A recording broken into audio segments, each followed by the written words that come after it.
ဗီဒီယိုတွေဖန်တီးပြီးငွေရှာချင်တဲ့သူအများစုကအခုပြောမဲ့အမားတွေလုပ်မိလို့လန်တိုးအမားတွေရလိုက်ရပါတယ်။ဒါကလည်းသူတို့ကဗီဒီယိုတစ်ပုတ်ရဲ့အရေးကြီးတဲ့အချက်ကိုမေ့နေပြီးတော့အပေါ်ရံမှာအမိုက်စာဖြစ်နေဖို့ကိုပဲအာရုံစိုက်နေကြလို့ပါ။နောက်ပြီးသူတို့ကအဲ့ဒီအမားတွေကိုအမားမသိပဲထပ်တလဲလဲလုံးမိနေကြလို့နောက်ထပ်ဘယ်သူမှထပ်မမားရအောင်ကျွန်တော်ကိုယ်တိုင်ဒီဗီဒီယိုမှာပြပြထားပါတယ်။ကျွန်တော်ကတော့ Creative Academy Founder အောင်စစ်ပိုင်ပါ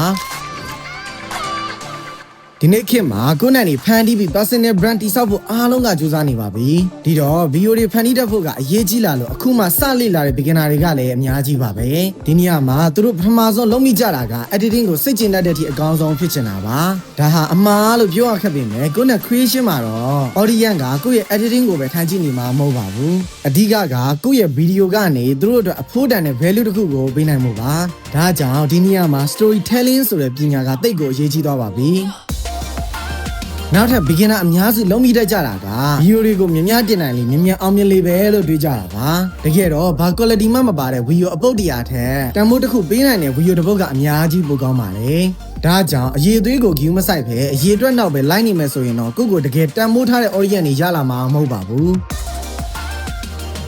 ဒါအပြင်ကိုယ်ပိုင်ပုံစံမရှိပဲ trend ဖြစ်နေတာတွေလိုက်လို့တာကလည်းအမှားကြီးပါပဲ trend ဆိုတာကခဏနာမည်ကြီးဖို့ပဲဖြစ်ပြီးတော့အမြဲတမ်းသူများလုပ်တယ်လို့လိုက်လုပ်နေမှဆိုရင်ဘယ်သူကမှကိုယ့်ကိုတန်ဖိုးထားပြီးမမိနေမှာမဟုတ်ပါဘူးဒါကြောင့်သူများနဲ့မတူတဲ့ကိုယ့်ရဲ့ကိုယ်ပိုင် stand နဲ့ဖန်တီးမှပဲ creator လောကမှာရေရှည်ရပ်တည်နိုင်မှာပါဒီတော့ကိုက content creator ခေါင်းတစ်ယောက်ဖြစ်ချင်တယ်ဆိုရင်ဒီပညာနောက်ကိုပဲ like မနေပဲအားပြည့်သူတွေအတွက်တန်ဖိုးတစ်ခုအမြဲပေးနိုင်တဲ့ content တွေဖန်တီးဖို့လိုအပ်ပါတယ်ဒီတော့ quality ရှိတဲ့ video တွေဖန်တီးချင်ပေမဲ့ဘယ်ကနေစလေ့လာရမလဲမသိဖြစ်နေတယ်နေရာပေါင်းစုံကနေလေ့လာရင်လမ်းပြောင်းနေတဲ့သူတွေအတွက်သတင်းကောင်းတစ်ခုရှိပါတယ်အဲ့ဒါကတော့ April လ 10 ရက်နေ့မှာကျွန်တော်ရဲ့ content creation premium class batch 10စပါတော့မယ်ဒီသင်တန်းကအရေးချင်းပြည့်မီရဲ့ instructor တွေနဲ့စနစ်တကျကိုသင်ပေးနေတာပါ content creation မှာလက်တွေ့အသုံးချလို့ရတဲ့ professional video editing ပညာတွေ audience ကိုဆွဲဆောင်နိုင်တဲ့ script ကောင်းကောင်းကိုဘယ်လိုမျိုးရေးရမလဲဆိုတဲ့ storytelling ပညာရပ်တွေကိုသင်ကြားပေးသွားမှာပါဒါအပြင် video တွေကနေပြန်ပြီးပတ်စံရှာနိုင်ဖို့ social media marketing နဲ့ monetization အပိုင်းတွေအကုန်လုံးမှာဆရာစားလုံးဝမချမ်းပဲထပ်ပြသင်ပေးအောင်ပါပါ